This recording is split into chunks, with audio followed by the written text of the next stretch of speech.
Hey all. Today is going to be a follow-up video on the pre-release primer, or soon to be titled Limited Guide for Set 2 video that I put out last week. We're going to be covering a few things today, listed on screen. As always, there'll be a table of contents in the description with timestamps. We're going to first be going over lessons that I learned from the pre-release. Then we're going to review my 5 pre-release list. My overall record was 10-5 over the 5 events, 3 rounds each. We're going to talk about them within the context of my preparation video and cover some key moments from the tournaments. We're going to look at how accurate my concerns were about Set 2 Limited. I think something important to note there, might not be covering this again, but, and this isn't to gloat in any way, I probably wouldn't be mentioning it other than as a frame of reference. I will be covering this a little more, but my record for Set 1 Limited was around 41-1 overall in match count. I don't remember the exact game count, but not many game losses either. And I do want to look at to why the drastic change. I don't have a slide for it, but I will be covering it. Talk about it later. And then I'm going to go into my closing thoughts for this video. A little bit of a reflection on what I'm expecting for Set 2 Limited going forward, and just a note on Premiere Play. And if you like this video, please remember to give it a thumbs up. It helps a lot, and I really appreciate it. Alright, let's jump in. So the lessons I learned. This isn't, I think, a formal name for an archetype, but an over-under style was by far the most successful for me. I did it twice and went 3-0 both times, and what I mean by over-under is coming out with a very strong opening. Mid-game might be a little weak, but the opening is going to carry the game a lot. It's going to push through early damage on the base, take agency of the game, and then get to a point where it's possible to just close with a big bomb play. I think this is also a symptom of just aggro not having the tools to close in Set 2 Limited, and the format being slower. So even playing a faster deck that can push through a lot of damage, it is very important to have a way to close the game inside your deck. You can't just do it by going very fast. Another part of that is that even in mid-rangey games where it's both players are playing mid-rangey, the game becomes very much about whoever can get agency first. You do a little bit of board control in the early game, and then whoever turns the corner and says, okay, you got to remove my units while I'm attacking your base, normally ends up winning. So it's very much about getting to the point where you've put enough damage on the base where you have to make your opponent trade into you. Something else is Smuggle is more valuable than I originally thought, but it has a big downside. I think Hondo, sorry, excuse me. I think Hondo is a bit better than I thought he was. I did mention in my prep video that I thought with the right pool maybe he could be good. I didn't end up getting it myself. I did see somebody else that got it. I think they went on to go 2-1. One second.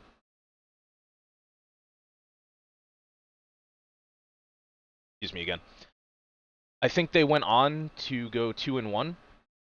And I don't think their pool was as deep as it needed to be, but when you hit all of those green common, uncommon smuggle cards with Hondo, it can be quite potent, like a 3-3 and a 2-2 and 3 smuggle in space that lets you place an experience on something it can be itself, make a 3-3 the, not Star Viper, whatever it's called.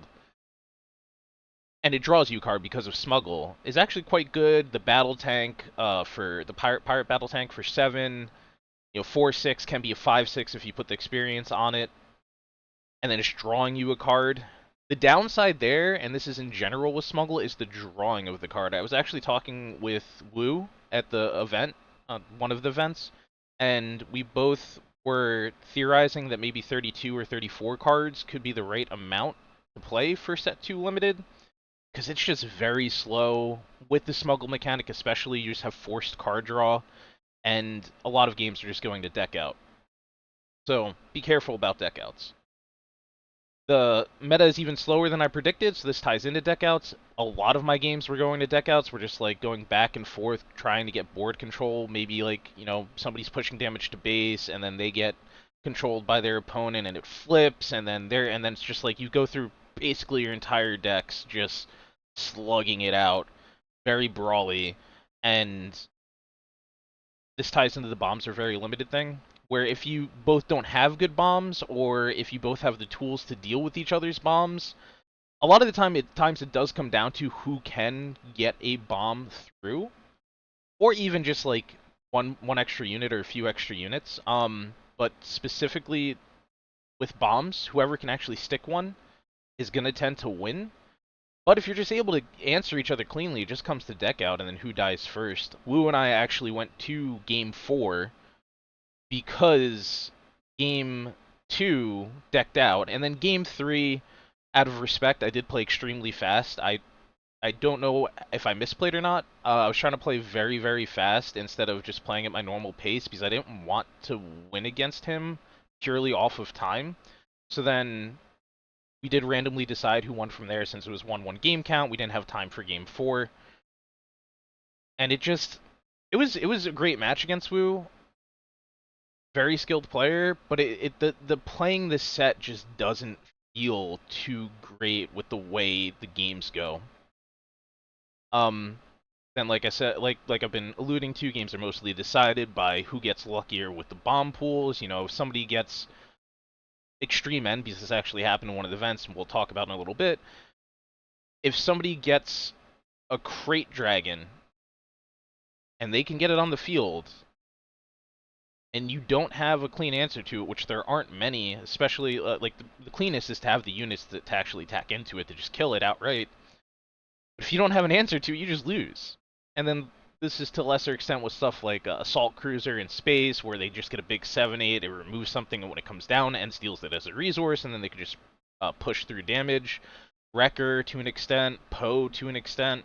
Like, there's some very powerful bombs in the meta, and if somebody gets them, and you don't have an answer to them, you just lose.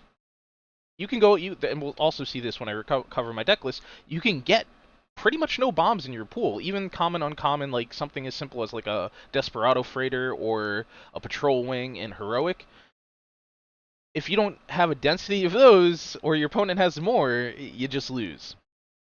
Another thing that was really important, and more so than I thought it would be, I normally play out of Aspect and Limited, but I did it even more so one time out of necessity, but then after that and a little bit before, it was like, wow, I kind of need tech cards for these things, and then just kind of really focused on putting them in. Out of Aspect cards, tech cards are very, very important. Stuff like Frozen and Carbonite, Fell the Dragon for removal. Frozen and Carbonite's a pseudo hard removal. Sambling Fang Fighter, they're like hitting the Frozen and Carbonite in particular, but also stuff like Boba Fett's armor against Boba. Even just hitting a shield with it, honestly, I hit a shield with it so many times. I hit just an experience with it a couple times, and it was really good, even for 5 resources out of Aspect. Prison Cell Escape, the 3 damage or 6 damage if captured. I played that for 5 a bunch. Desperate Raid, Daring Raid. Daring Raid I played for 3. That card was phenomenal. It actually closed 2 games for me with the last 2 points of damage. I don't know if I would have closed it otherwise because it was a racing scenario and just helped me push through the last 2 points of damage.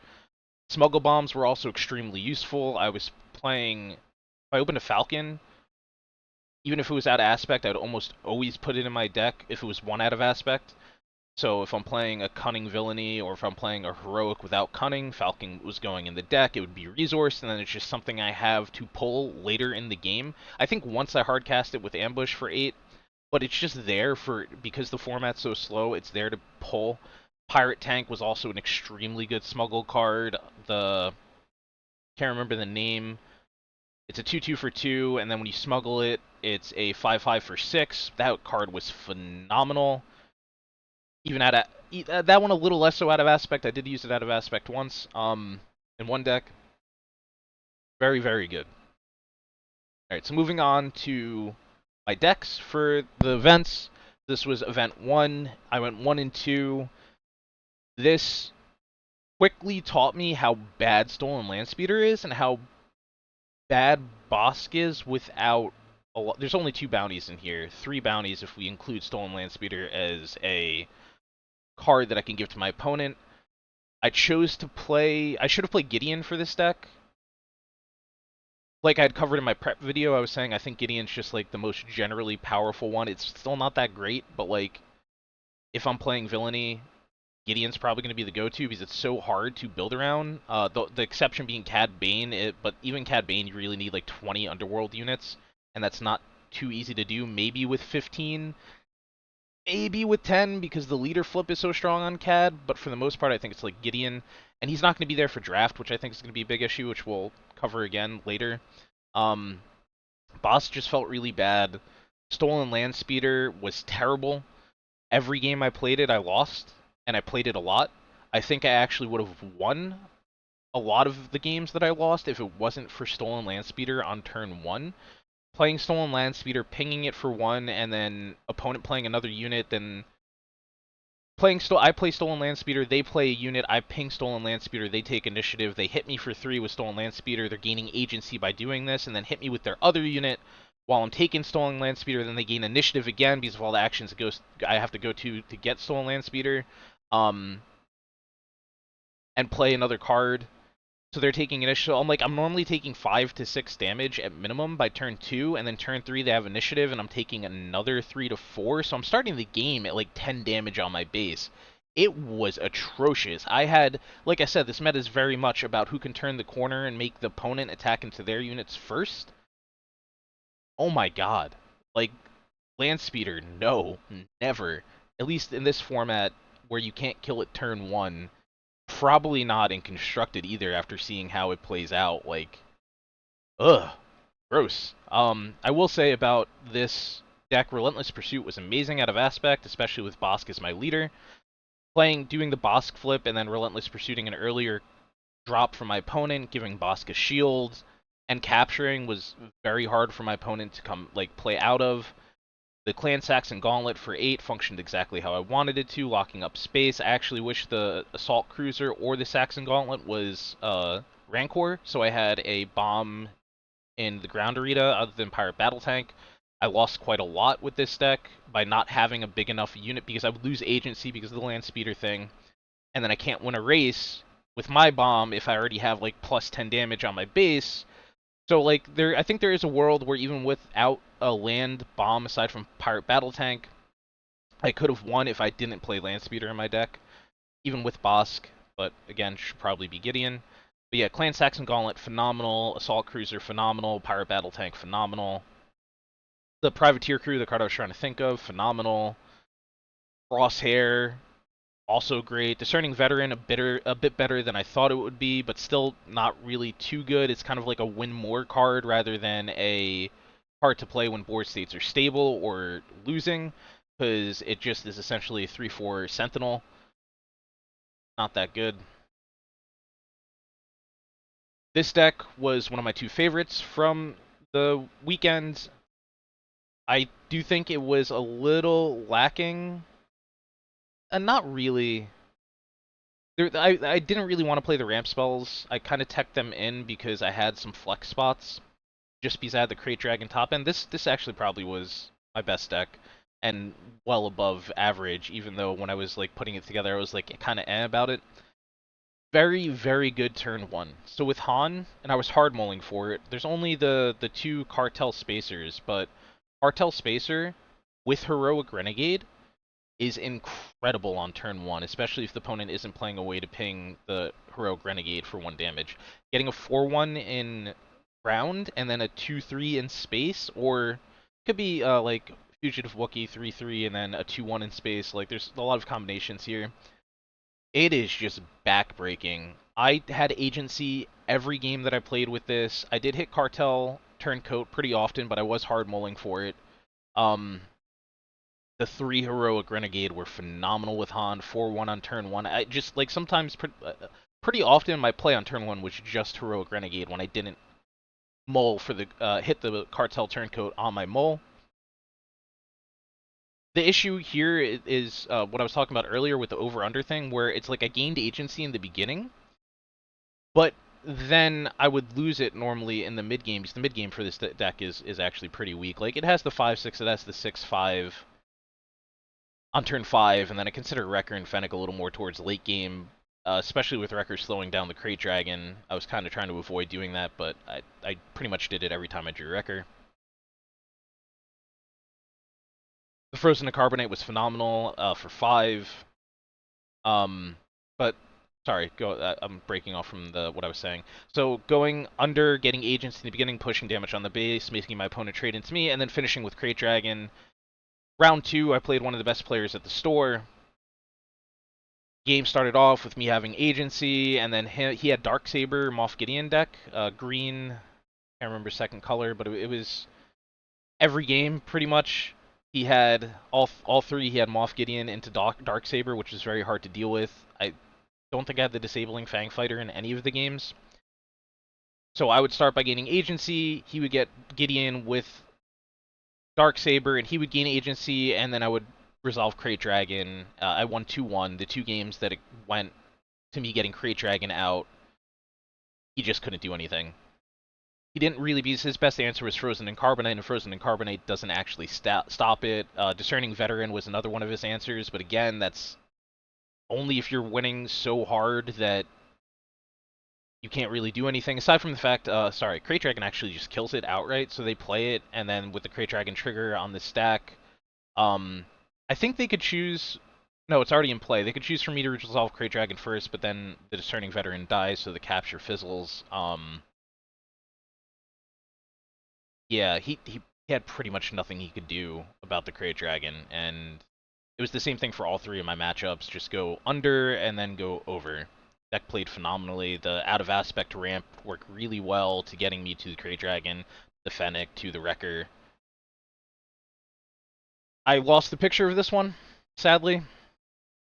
I did want to pull out these cards because these were the key cards. I had one each of the 1 cost, I had 1 Concord Dawn, and then the goal again here was to go under over and then get to the Salt Cruiser. This deck played really, really well. Ray, with the right card pool, was as powerful as I thought she would be. On turn 1, it's playing like a 1/5 Restore 2, a 3/3, or a 3/4.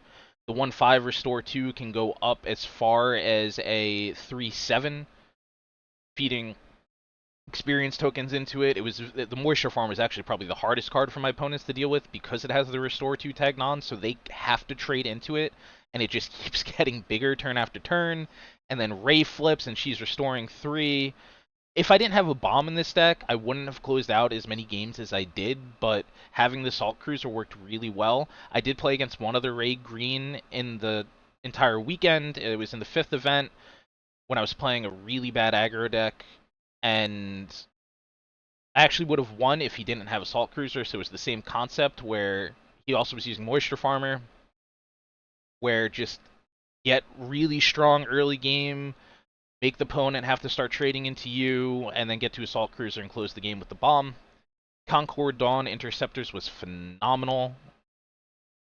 Like, especially, I meant to pull out the 1/2 Mandalorian, play an experience counter on this for 2 as well, because that lets you push the experience 1 higher, so like Ray can push Concord up to a 3/6, and then with the that Mando unit, or Mandalorian unit, it pushes it up to a 4/7. That was very relevant. Same with Moisture Farmer, where I would push it up to a 4/8.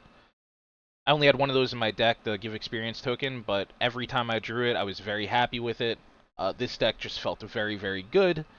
But same thing with the previous Han deck, where it's like you have to draw this, and this is about high rolling the pools that I talked about, where the variance and power level is going to be extreme. And I think this is going to apply to draft too. Because there's going to be a lot of cannibalization in draft, and the person that doesn't get cannibalized is going to pretty much just win the pool without much of an issue. It's gonna be super luck based, I think.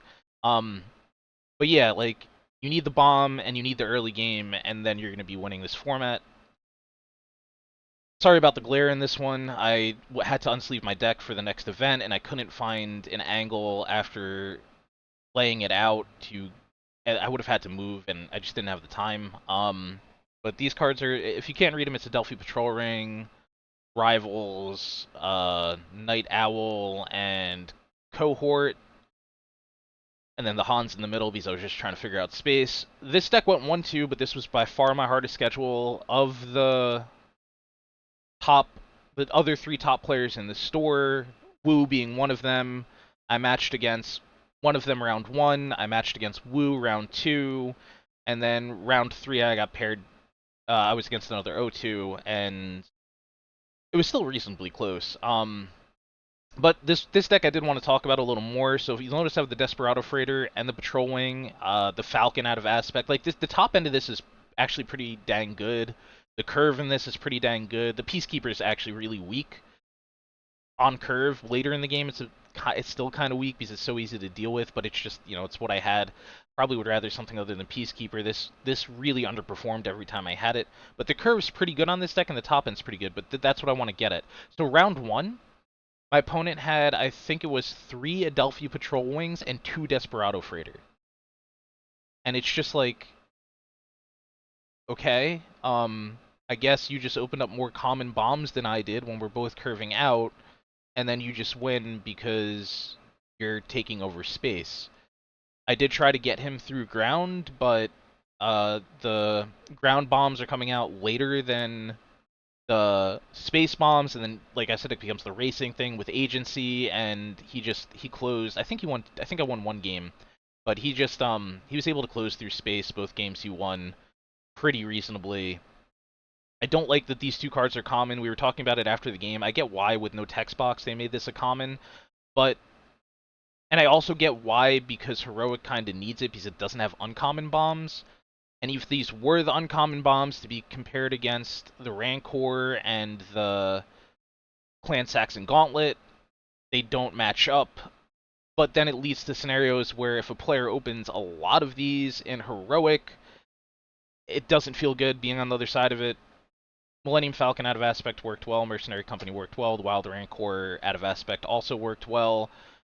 But for round 1, Beer Match, we was also playing Han Green, it couldn't come together. I just got overwhelmed in space the 2 games I lost. Round 2 against Wu.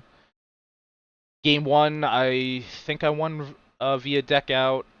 We were just slugging it out, and then I just had a bigger board state. Game 2, we both went to deck out, but he maneuvered it into a position where it would be a draw, and we ended up drawing. There was no way for me to get out of the draw. Game 3, I tried to play extremely fast because I didn't want to beat him by just winning off of time and being up 1-0. And then he ended up closing that out. He had a really powerful combo, which I actually should talk about a bit. One with Boba Unit and Boba Fett's armor, but 2, just his deck was so well made, very synergized. He had 3 Fell the Dragons he was paying out of Aspect, and that's what I was saying about the out aspect removal. Very, very important in this format. So, like, if I played a bomb, he was just able to cleanly answer it. I don't think he had really any bombs himself other than the armor. And the armor, I knew, because we sat next to each other deck building, so I knew he had it. So I was able to plan around it, which was very relevant. If I didn't know he had it, he probably would have won game 1. He also made a little misplay game 1 that might have changed the flow of the game, but we were talking about it after, and we don't know. It was a turn 1 misplay. If he makes a video, I'll let him talk about it. Game 3, he just got ahead and then got agency. I had to trade into him, and he just closed the game with his leader flip into attacking a lot. So some combos to note with what he was using, other than what I already said, was Freedom Town Fighters, very, very good in Boba Green. With the Boba Green leader, it has smuggle keywords, so it triggers the +1/+0. He's a 2/4 when Boba flips. The +2/+2 on attack is huge. It actually helped him push through damage where I would have been able to trade into the unit that he was giving +2/+2 and otherwise couldn't because he gave it +2/+2. It was also a smuggle card. He was very, very big on smuggle. He actually would be decking out the first game. The reason why he decked out so much earlier than me is because he was smuggling too much. As such, also Scanning Officer was very, very good against him. That's part of the reason why I was able to get him to deck out first most games. He had another combo with Still not perfect on card names. But McClunky and the 1/2 bounce a experience token. So I had the Privateer crew, and he played bounce an experience token, McClunky, deal it 3 damage, bounce an experience token to kill it. Or, no, it was something like that, but I think he might have McClunkied something else to finish it off, and then he turned Privateer crew into a 3/3. Um, very, very good. Made a very good sealed deck. Some very cool stuff. And then game 3, I got pared down, and this is weird for some reason in the FFG software. Pair downs don't pair properly. It pairs you into the person with the bye. So I paired down into a 1/1, and their win was from a bye. I don't really remember what he was playing, but it was a reasonable game. The good thing is the skill level's pretty high at the store, so yeah. I also don't have a picture for this one. This was by far my worst pool. I only had 10 total units that cost 5 or more. They were all over the place too. None of them were Street Gang Recruiter. It was pretty bad. In any single pool, I would have at most 4 units that cost 5 plus. But then in every pool but yellow or red heroic, I had no type of early curve, and that's because like in green and blue, everything was almost events and upgrades. In my common uncommon pool, it felt terrible. This was an issue that I encountered in a couple of my testing builds from the prep video. I knew this was a possibility more so in this set than the last one because of the weakness of the common uncommon pool. I ended up playing a deck, a pure aggro deck with no closing bomb. My closing bombs were like IG-11 and the Mandalorian 5-drop with Raid 3, 3/6. Has Overwhelm when it's upgraded. I ended up playing 4 plus cost. I ended up playing a deck with only 3 units that cost 4 plus. The other one was the 2/5 Wookiee with grit and draw a card if you have a Wookiee in play. I did have like 3 of the fugitive Wookiee, so I did get the draw off pretty consistently. There's also a caveat to this one where I didn't end up playing round 3. Round 1, my opponent didn't have ground, didn't have consistent ground plays, and I just went to ground, and then because I'm the aggro deck, he's in space, we're racing, but I'm able to go, like, dump my hand and go faster to board. I 2-0'd him because of that. He couldn't interact with my ground enough. Like, racing space versus ground just isn't a good idea, especially when one deck's mid-range and the other deck's aggro. Round 2, I played against the Ray Green under-over deck with the Salt Cruiser, very similar to my deck from the 3rd tournament.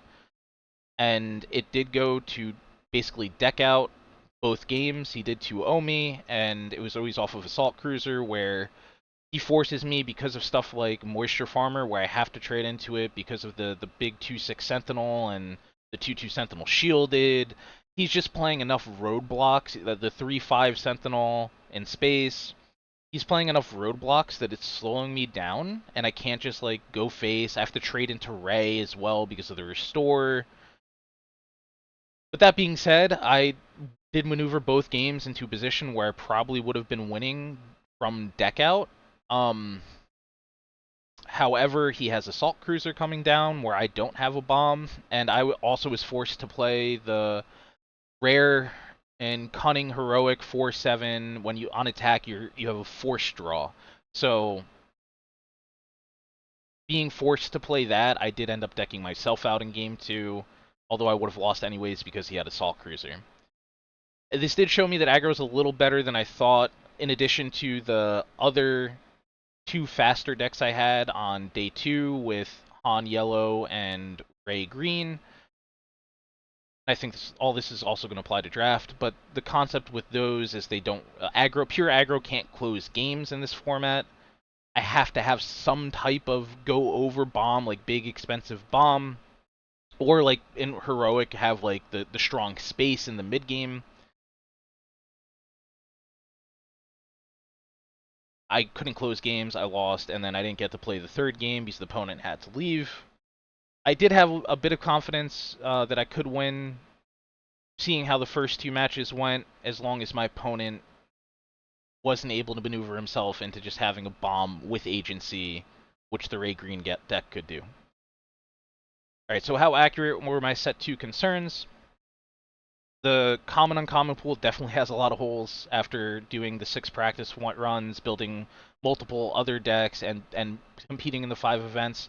Wow, this set feels not good. The common uncommon pool is just all over the place. It's lacking so much. There's just no form of consistency, and it feels like the game's becoming a lot more about luck rather than skill. Whoever gets better bombs in slower metas tends to win. This is why, like, what Wu did with having 3 Fell the Dragons in your deck off aspect, or like having, I had a Frozen and Carbonite in one of my decks for 7, I think. Having stuff, that removal off aspect is extremely important so that you can deal with your opponent's bombs in a slow meta. Pure aggro doesn't work. You have to kind of do like an under-over strategy. The format's very, very mid-rangey about board control. Well, pure aggro doesn't work was my prediction, but I didn't really see how strong under over would be, is kind of the add-on to that. It is very much a mid-range, slow format, where it's about board control, and then whoever can get agency and make your opponent tack into them, or trading that back and forth is what the meta becomes. The Pard pools are extremely swingy, which is what I was concerned about. The range and potential power level is enormous. Someone can be playing like a 3-3 into a 3-5, while somebody else could be playing like a 2-1 into a 2-3. It's just like, what? Why is the disparity in power so large in their design of the limited set? In terms of limited, it doesn't feel good. I think draft is going to be a big issue. I'm going to try it and report back, but the pools are going to be, because it's like so tribal and synergistic, the pools are going to be very taxed. I would never want to be in a 10-player pool. I think 6-player pools are going to be ideal. The standard 8-player pool is going to be extremely hard to navigate because you're going to have a very good read from first pack what you think other players are going to go, which is also how set 1 was. But now, if set 1, if you got it wrong, it was more forgiving because the cards just had a more standard power level, and you didn't have to focus on these tribals. In set 2, oh man, like, if there's 3 Cad Banes at the table, and you're all drafting the Underworld cards, like, either one of the players is just going to get, 1 or 2 are going to get shafted, or all 3 are just going to come out of that with not having playable decks. Like Bo-Katan is a thing, Bosk is a thing. Like Heroic, I think, is going to, having the more standard approachable power level, is going to be extremely taxed. But then, like, if people go into that thing, this is more closing thoughts, so I'm not going to cover it again there. Yeah. All right. So closing thoughts. I'm looking forward to set 2 limited even less. The set doesn't seem well designed for it. Aside from it not being great for it, there isn't a lot of money in the set. Like, I ended up investing 160 into the 5 pre-releases and opened a total of 40 packs. Given that the prize support was extremely weak for these events, because he was just using he was only charging cost for the 6-pack, the pre-release kit, and he was only giving out the prize support provided by FFG, which, like, from a business standpoint, fully agree with, but it's just from a player perspective, I don't even know if I'd want to do that again when I'm going into it knowing that the monetary value of the set is so low. Like, I came away even with opening a Krayt Dragon, a Wrecker, a Ray, but the Ray is, like, useless as a legend. A Snoke, so okay, maybe I undervalued what I opened a little bit because of the Snoke. But the Snoke is going to probably drop. It's not going to be, like, the Snoke and the Ray are going to be very cheap legendaries most likely, and the Krayt's not going to be insanely high. Like, in terms of, they're going to spike now, and if I could sell them now, I will make most of my money back, but still not all of it. And that's with having a reasonable record and getting 12 extra prize packs, 3, 6, 7, 8, 9, 10 extra prize packs. Yeah, it just, the monetary value doesn't feel good for limited. It makes playing limited a lot less approachable. And then if it was fun, and like I'm paying to have fun, but I'm not really having fun, the set doesn't seem well designed for limited. I'm going to tie this back into where I was, again, this isn't for boasting purposes, it's for like, why is this happening? Like where I'm going something like 41-1 in match count in set 1 limited, and now it's like I go 10-5 during first pre-release weekend. Maybe that's a symptom of the sealed being weak and draft will be better. Maybe that's a symptom of player skill in the area going up. Maybe that's a symptom of my understanding of what the set 2 limited is like, but we should also caveat this by saying I didn't study set 1 at all. Set 1 I went into blind, and it felt great for limited. Having no, like, this one I made a video on it and studied for like over probably close to 10 to 12 hours, just like trying to see how things work and like learning all the cards in the set. Given I don't know the names, I know all the effects. And like, I don't know. I think that's more. I would like to think that that's more a sign of this being way less about skill and more about luck. I'm hoping draft mitigates this, but I'm not really thinking it will. I think I'm most likely gonna end up, if there even is product for limited long term, I think I'm gonna end up passing on limited after a few drafts. It doesn't feel good. One of the stores I also go to is Best of One, and I think Best of One is absolutely terrible for limited play. I think Best of One is absolutely terrible. So even with set 1, I was done with that. And set 2, if it's going to be Best of One, I'm just not even going to bother. Premier play, I'm also a little bit skeptical about at this point. It seems like this set is pushing it in a swingier direction. Stuff like having Sabine on turn 4 flip and then have a Darksaber on her, and now all of a sudden they have a leader, which leaders are hard to interact with. Having a leader that's a 6/8 attacking for potentially 7 to base on turn 4 does not seem like a good place to be. Freight Dragon is going to be very hard for hard control decks to deal with. I know I've talked to some people and they're like, oh yeah, you can like power the dark side at it, but you have to have a very perfect board state for it. You can fell the dragon it, and then they only get 4 damage to deal, but there's going to be multiple other bombs that these red ramp decks are playing in a world where Crate is the top end and it's the only top end. But what I'm concerned about is like the decks that Control was supposed to beat, stuff like Vader Red, stuff like Palp Red. If they add Crate Dragon, given I think it's going to be more Palp Yellow and it's going to be Vader Red and then Young Han Green are going to be the 2 main ramp decks. If they like it, then the one of the main decks controls attacking, it can't attack anymore. So like it's gonna, it just feels like it's gonna be much more narrow in terms of what decks can you play that are good against the field, and like now it's gonna be even more focused on I think Sabine Green and double yellow Boba. And I'm not really sure because I don't want. It's because of power creep that this is happening, and now like the only way to combat it is to either wait for a rotation or power creep more stuff, and then that stuff's gonna rotate out slower unless they do like bulk rotation. I'm a little skeptical about the future of the game now in terms of fun and engagement playing and at a highly competitive level because it could be developing into like a hard counter, heavily swingy direction. And I will follow up on this more in the future after I've played set 2 a bit more. And I'm hoping with set 3 and then especially set 4, because set 4 is supposed to be like the big power creep or like the big swingy mechanics tangent, but like I'm hoping for like a double aspect 25 health base or oh man, there was something else I was like thinking like, oh, this would be so cool if they did that. Like space leaders wasn't what I was thinking about. But yeah, I'll go into that when set 3 is coming up, like things that I hope I'll see. Um but yeah, thank you for watching. May the cards be with you, and please like, comment, subscribe, and hit the bell if you like the content, and I will be making more soon. Bye.